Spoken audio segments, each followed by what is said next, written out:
Money inside a shared pot sounds noble until the pot becomes a gate. On Sister Wives, we watched who held the keys and who kept being told to wait.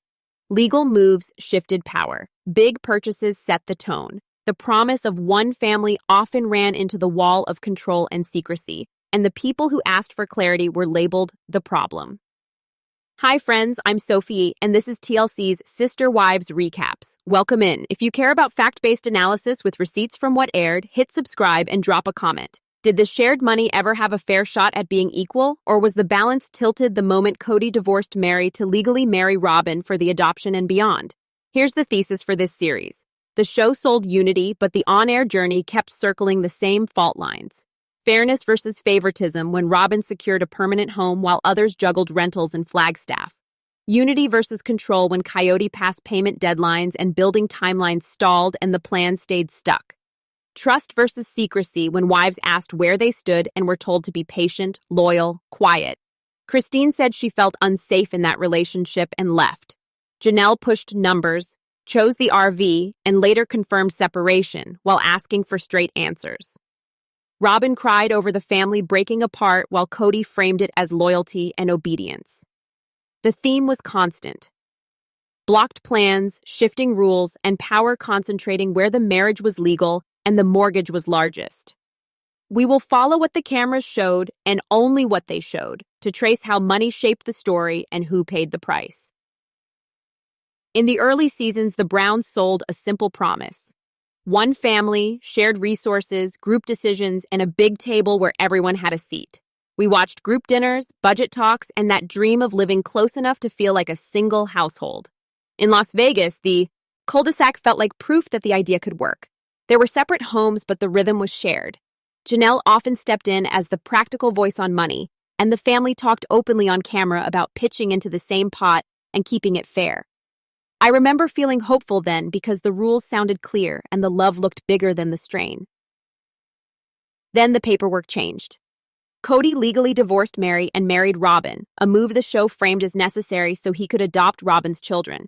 The adoption storyline brought tender scenes and real relief for those kids. It also marked a shift that everyone could feel. Legal marriage carries power in a country that recognizes only one spouse. The series did not turn it into a courtroom lecture, but viewers understood the basics. Who is legal becomes who signs, who carries insurance, who has default authority, and who sits outside of that structure. The family kept saying it was about paperwork, not hierarchy. The emotions told another story. As seasons rolled on, the words started to change. Control came up more often in arguments about rules and access. Christine later said she felt unsafe in that relationship and walked away. Janelle bristled at being pushed into choices that did not fit her kids or her plan for the land. Meri floated between loyalty and loneliness, often last to know where she stood. Robyn cried about the family breaking and wanted everyone back in the same room. The promise of one family did not vanish in a single scene. It thinned across years of decisions until the ideals on paper no longer matched how the wives described their lives. The move to Flagstaff was sold as a fresh start. It hit the numbers like a brick. The Vegas houses did not move as fast as hoped, so the family carried payments there while paying for rentals in Flagstaff. Then came Coyote Pass, with its own costs and taxes. On camera, you could feel the tension of a shared budget stretched across too many fronts and too many deadlines, with a dream that kept slipping down the calendar. Kody floated a fix that sounded practical. One large house to cut costs and bring everyone under one roof again. Janelle actually liked that plan for the math. Robyn and Meri said no. The idea died on air, and with it went the quickest path to consolidating bills. Instead, the family doubled down on separate homes while talking about 4 builds on the land they still needed to pay off. Every month, the pot looked thinner. Every update on Coyote Pass sounded more like later. Then the rental crunch hit. Christine couldn't find a stable rental and ended up buying. Robyn's landlord wanted to sell. Kody pushed hard for a purchase there too, arguing that the family needed security and that buying would build equity.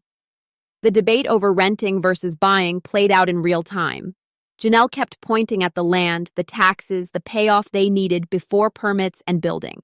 If they put money into a mortgage now, the build would stall. If they did not, Robyn's housing would be uncertain in a town that was short on options.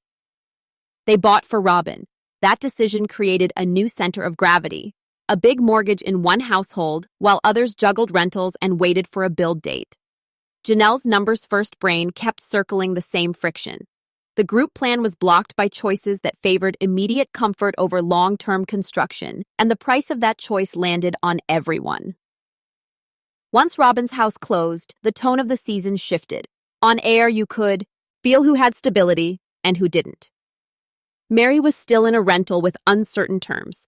Janelle was trying to make a budget stretch across rent, kids, and a long list of future costs.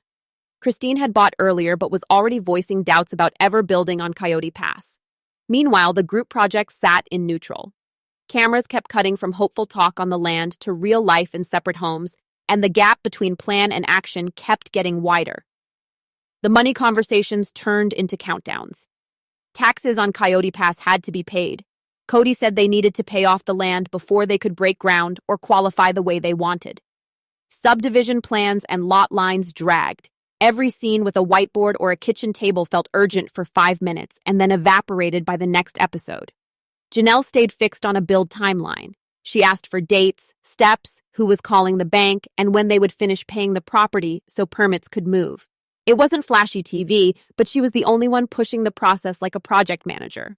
The friction was out in the open. A large mortgage existed in one household while the shared vision required cash and attention that never arrived on schedule. When the show revisited the land, the talk turned circular.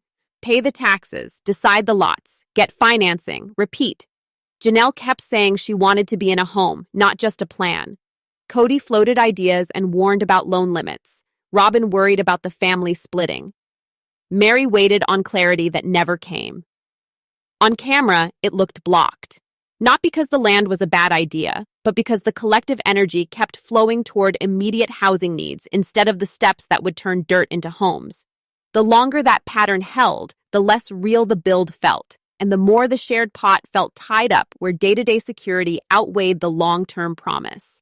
Everyone said they wanted. Christine's confessionals shifted from hopeful to hollow, then finally to firm. She said she felt like the last priority, not a partner, not chosen, and the intimacy talk made it plain. On camera, Kody admitted he was not interested in an intimate marriage with her and tied any change to her repairing relationships with the others. She called that a deal she could not live with. That is where the words dignity and respect started to carry more weight than any promise about the future. When your husband says he is not attracted to you and the marriage is no longer intimate, staying begins to feel unsafe in a different way. Not physical danger, but the emotional cost of being kept on the margins while the rules keep shifting. She drew a line. She boxed up his things and set them aside. She spoke clearly to him and to us. The partnership she wanted did not exist. She needed fairness and a life where her needs were not blocked by demands she could not meet. The Coyote Pass dream no longer felt like a real plan for her. She sold her Flagstaff house and moved to Utah with Truly. The show followed the logistics and the grief. There was a custody argument and a painful goodbye. Meri tried to stay loyal to the idea of the family. Robyn mourned the loss of the group. Janelle understood exactly why Christine chose herself. Christine explained it without drama in her interviews. She needed emotional safety, respect, and a voice in her own life. Control had replaced care. Promises of future homes could not cover a present where her worth felt negotiable. Leaving was not a threat. It was the only way to stop being stuck in a loop where the marriage had no intimacy, the land had no dates, and her dignity had no place at the table. Janelle's turn toward independence started with a decision that looked bold and frugal all at once. She moved into an RV on Coyote Pass to force the Drea into motion and save money for a build. The show let us see the grit and the grind. Water tanks, power hookups, a teenager trying to do school while the wind rattled the walls. By fall, she admitted the winter would be brutal, so she stored the RV and found a short-term apartment. Still, she kept saying the same thing on camera.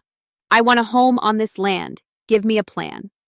At the same time, COVID rules became the pressure cooker. Kody demanded strict compliance and limited cross-household contact. Janelle called his rules impractical for her family and wouldn't kick out her adult sons. That phone call with Gabe about whether he remembered the date Kody last saw him still stings.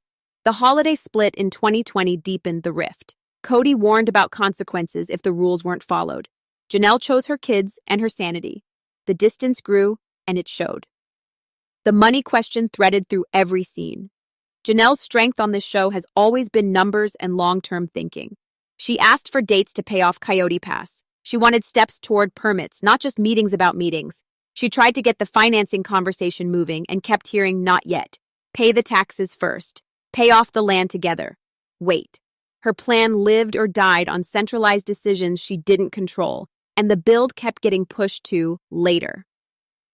By the time we reached the one-on-one with Sukanya, Janelle said it clearly. She and Kody had separated. She described herself as confident and capable, not angry, just done waiting for a partnership that required silence and obedience. She said she and Kody historically kept their finances more separate, but her investments were tied to the land and a future home that never broke ground. That's the wound. She carried her part, asked for transparency, and felt blocked by shifting rules and a bottleneck at the top. Every season promised progress.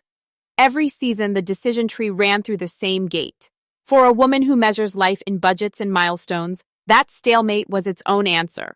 Coyote Pass was never just dirt and trees. It was security, titles, and proof that the shared dream could turn into deeds. On the show, we watched them sketch lot lines on paper maps, walk the ridges, point out the pond and the trees Janelle loved, and then run headfirst into the unglamorous part: appraisals, surveys, and the bank's rules. They talked openly about paying off the land before any build could happen, and about how the parcels weren't equal in value. Some had better views, some had more usable space. The plan was to reallocate so each wife ended up with a roughly equal share by appraisal, not just by acreage, and to get the subdivision finalized so titles could be clear. That clarity mattered.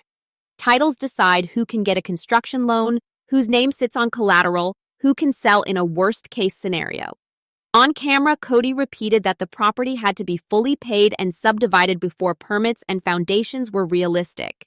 In kitchen table scenes and land walks, Janelle kept pushing specifics: which lot, which timeline, who was calling the lender, and how tax deadlines would be met. The refrain was steady: pay the taxes, finish the payoff, then subdivide.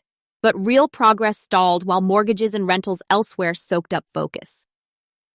Christine's perspective sharpened as her exit took shape. In confessionals and later in the one-on-ones, she said she wanted fairness in how the property would be handled and made a point about making sure Meri received her share. That was a telling moment. Even as Christine stepped away, she still anchored the conversation in equity and dignity, not revenge. It underscored what many viewers felt by then. Without transparent ownership and a binding build plan, the promise of 4 homes was blocked by uncertainty. For a family that preached unity, the math kept demanding something simple and hard at the same time. Seesaw it. Clear titles, clear values, and a shared commitment to move money where the plan, not the politics, said it needed to go. In the one-on-ones with Sukanya Krishnan, everyone stopped pretending the center could hold. Kody called loyalty his non-negotiable and said out loud that he wanted a more patriarchal family, that he needed to be the head of the household. He tied intimacy to loyalty and respect and framed the fracture as the result of wives refusing to get on board. He denied favoritism and said COVID protocols dictated where he spent his time, but he also admitted he was mostly at Robyn's because her household followed his rules. That's the on-air contradiction viewers kept circling. One set of rules, one house with access, everyone else waiting at the door. Robyn sat with heartbreak. She said she wanted the big family back, that she dreamed of growing old on porches together, and that she felt scapegoated as the marriage to Kody became her only intact relationship. She cried about the family breaking and insisted she never asked for special treatment. She asked the others to try, to stay in the room, to stop the slide towards silence. Her grief was real, even as the structure benefited her the most. Janelle told Sukanya she and Kody had separated. She was calm and steady. She said she could not say yes to patriarchy, that she needed a partnership and a plan, not pressure to choose between her kids and a marriage on Kody's terms. She explained their finances were largely separate, but her investment sat on Coyote Pass, and she wanted transparency and a build timeline that never arrived. Her wordless theme was the same: blocked. Christine was the clearest. She ended the marriage after Kody said intimacy was off the table. She said she didn't feel emotionally safe in a relationship where respect and attraction were gone. Dignity mattered more than staying loyal to a system that no longer treated her as a partner. Across those couches, the words kept repeating from the women themselves. Control, unsafe, blocked. From Kody, loyalty. Between the two, the story of why the shared plan failed was right there on camera. Viewers didn't need leaked spreadsheets to feel the squeeze. You saw the difference right on screen. One house with a new mortgage and a steady address while the builds on Coyote Pass stalled year after year. Rent hikes, short leases, and scramble moves for everyone else. You watch the land scenes with blueprints and hope, then cut to yet another kitchen table talk about taxes due and no shovel in the ground. The contrast was loud without anyone saying a word. Stability concentrated in one place while the plan for 4 homes kept getting pushed to later. You noticed the budget stress too. Janelle counting costs in her RV chapter, then admitting winter made it impossible. Christine selling her Flagstaff home and moving to Utah because the marriage and the dream no longer matched reality. Meri hanging on in a rental, still waiting for clarity about her place in the future. Those weren't rumors, those were moving trucks, storage bins, and on-air appraisal talk. The audience receipts were the edits themselves. Land walk, whiteboard, deadline, repeat. And then back to daily life where bills and kids don't wait for perfect timing. The emotional price was visible. The COVID era put it in harsh light. Kody said he was based at Robyn's because of compliance with his rules. That meant access in one house and distance elsewhere. Fans saw the phone call with Gabe and felt the gut punch of what control looks like when it's measured in who gets time. Later, in the tell-alls, the separations weren't whispers anymore. Christine confirmed she left. Janelle said she and Kody were separated. Meri acknowledged the relationship was no longer a marriage. Robyn wept over the family breaking. All of it was on the record. I get why some of you feel empathy for Robyn's grief and still critique the structure that kept bottles and necking the plan. Both can be true. You can honor real tears and still call a system blocked when the same gatekeeper holds the keys. Were you surprised by how much the show itself told you once you started watching the patterns? Or did you see it coming seasons ago? Tell me in the comments because you guys caught details the first time most of us missed. Shared money without shared power turns love into scorekeeping. That is the lesson Sister Wives put on camera, season after season. When one person holds the legal keys and the biggest mortgage, the rest end up waiting, asking, and feeling blocked. Trust thins, resentment grows. Even with the best intentions, a shared pot cannot work if the decision center sits in one house and everyone else is told to be patient. So tell me what you see. Did transparency ever stand a chance once the legal marriage shifted the leverage? Was what looked like favoritism actually just the structure showing itself in real time? Could true equality have survived that setup?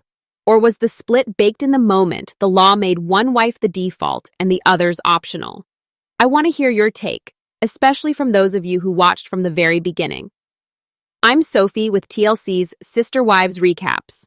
If you're into careful, on-air analysis and straight talk, hit subscribe and tap the bell so you don't miss what's next. Drop your comments and receipts below. In the next one, we will trace the on-screen timeline from the Flagstaff move through the Coyote Pass deadlines and the tell-alls and ask the hard question that still lingers. When the pot runs low, who gets protected first?